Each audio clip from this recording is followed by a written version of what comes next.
Conseil a adopté un avant-projet de loi qui porte administration du travail d'intérêt général. En rappel, le travail d'intérêt général était régi par une loi du 6 avril 2004 qui, à la pratique, à l'application, s'est révélé un certain nombre d'insuffisances.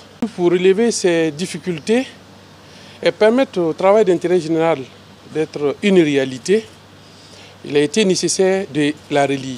Les réformes qui sont entreprises visent à permettre d'avoir une justice crédible, accessible, qui réponde aux attentes de nos populations. Et effectivement, on ne peut pas faire de réformes qui répondent à cet objectif et laisser de côté le surpeuplement carcéral. Et comme vous le savez, nos prisons sont aujourd'hui pleines de personnes condamnées pour X raisons.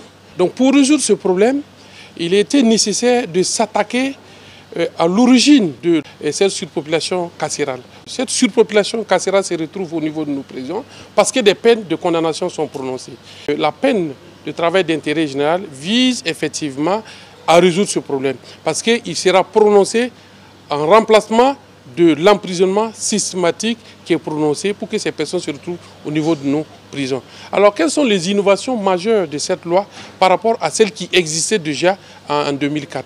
Il faut reconnaître qu'à travers ce projet de loi qui va être certainement transmis à l'Assemblée législative de transition, la première innovation, c'est que le travail d'intérêt général devient une peine autonome. Son prononcé n'est plus soumis au consentement du prévenu. Parce qu'avec la loi de 2004, il fallait que le prévenu, bien entendu, donne son consentement pour que la peine d'intérêt général soit prononcée. Avec ce projet de loi, il n'y a plus de consentement. C'est une peine autonome qui pourrait être prononcée comme toutes les autres peines d'emprisonnement. Seconde innovation, c'est qu'il y a un certain nombre d'infractions pour lesquelles la peine de travail d'intérêt général sera systématiquement et automatiquement prononcée par le juge sous certaines conditions, bien entendu, qui sont liées à la dangerosité du prévenu, qui sont liées, bien entendu, au désintéressement de la partie civile. Nous parlons par exemple des infractions aux biens. Il faut que la partie civile puisse attester effectivement qu'elle a été désintéressée avant que la peine ne soit prononcée.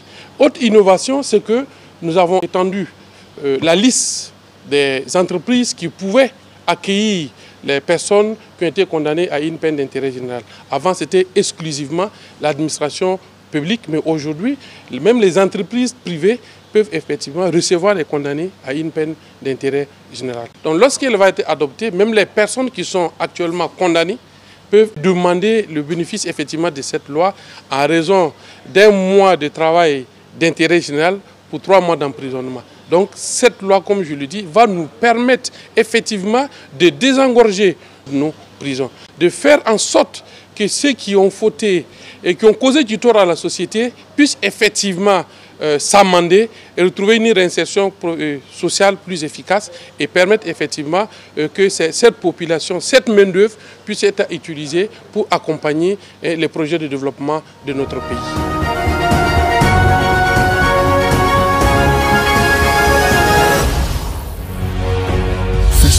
Une autre facette de l'information au Burkina Faso.